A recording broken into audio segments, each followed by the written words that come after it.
رسول الله صلى الله عليه وسلم لا يؤمن أحدكم حتى أكون أحب إليه من والده وولده والناس أجمعين أو كما قال عليه الصلاة والسلام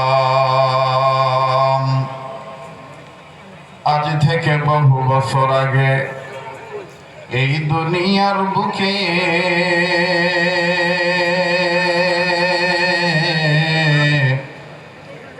ইসলাম নাম ছিল না কোথাও কোনো মানুষের মুখে। আজ থেকে বহু বছর আগে এই দুনিয়ার বুকে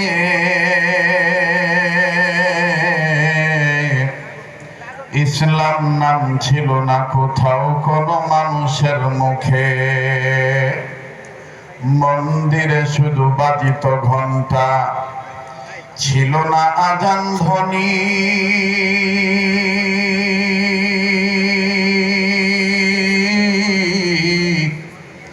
সে আধার জগতে এসেছিলে তুমি, হে সাধক রব্বানী। মানুষের মাঝে মানব রূপে জন্ম নিয়া মানুষের মন করিলেন জয়।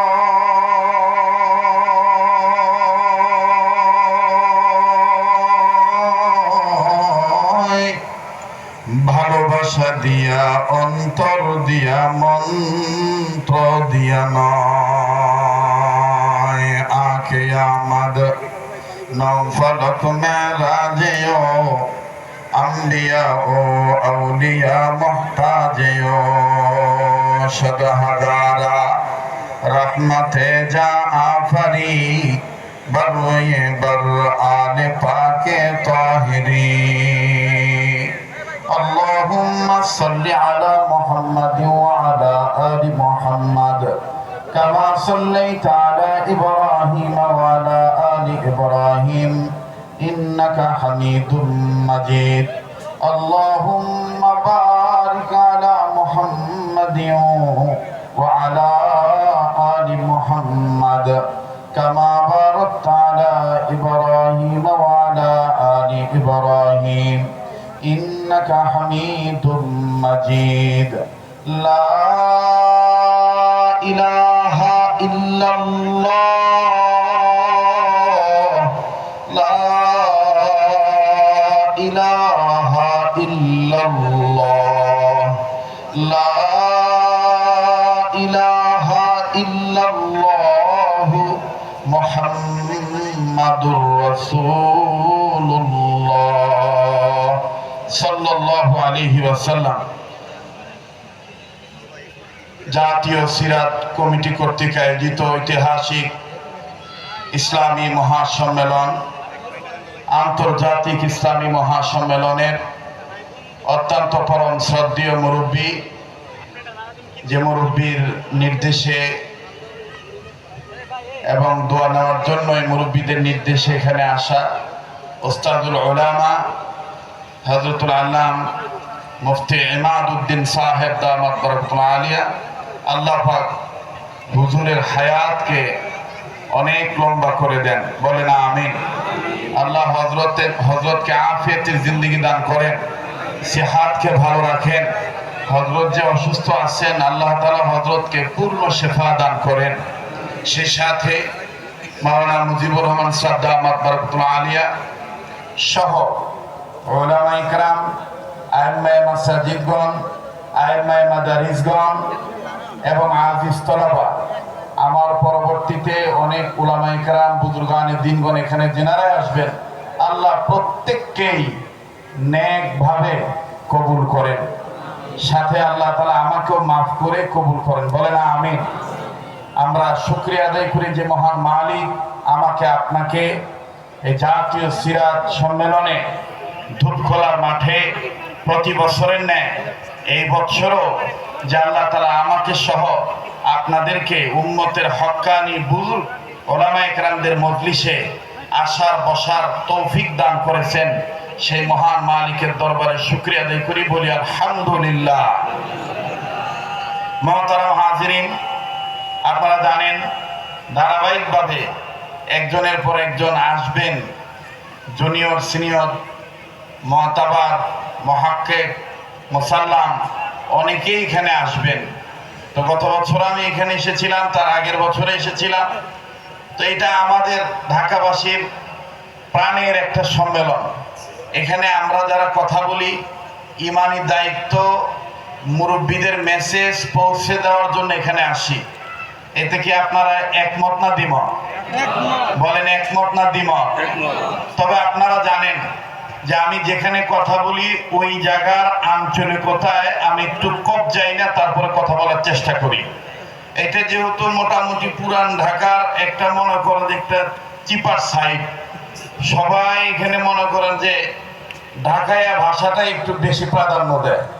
আর আমরা যারা পদ্মার ওই পরের লোক, আমাকে দেখলে আদিকাল থেকে কয় আবে বিদেশা কথা কয় না, আমি একটু জোরে কথা কন। তো ঢাকায় ভাষায় গিয়ে একটা কথা আমি আপনাদেরকে বলতে চাই। আমি কি বলবো? বলেন বলবো? আমি কি বলবো? জি জি। আমার ভাইরা, আমাদের এই ঢাকাতে যদি কোনো জিনিস এলোমেলো থাকে, অগুছানো থাকে, তাহলে দেখবেন ঢাকায় বসে গায় আউলা জেউলা কেলা, কথা বলে না, আউলা জেউলা কেলা বা আউলা জেউলা কি লিগা এরকম বলে। আমি বলতে চাই রাসূল করিম সাল্লাল্লাহু আলাইহি সাল্লামের ব্যাপারে, রাসূলের সিরাতের ব্যাপারে, রাসূলের আদর্শের ব্যাপারে, রাসূলুল্লাহ সাল্লাল্লাহু আলাইহি ওয়াসাল্লামের সুন্নাহর ব্যাপারে আল্লাহ পাকের নির্দেশ, কোন মানুষের বানানো নির্দেশ নয়।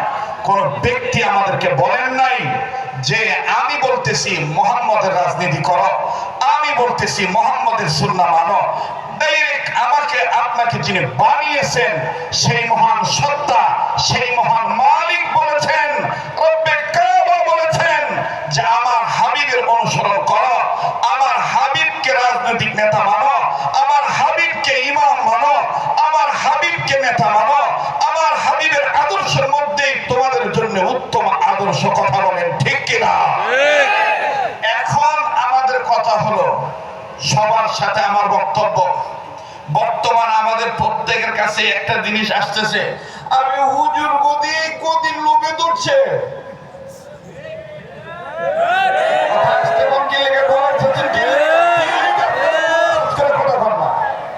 আমি হুজুর গদি গদির লোভে ধরছে, হুজুর রাজনীতি করবার চায়। আবের বেটা হুজুররাই তো রাজনীতি করবো, হুজুররা রাজা রাজনীতি করবে।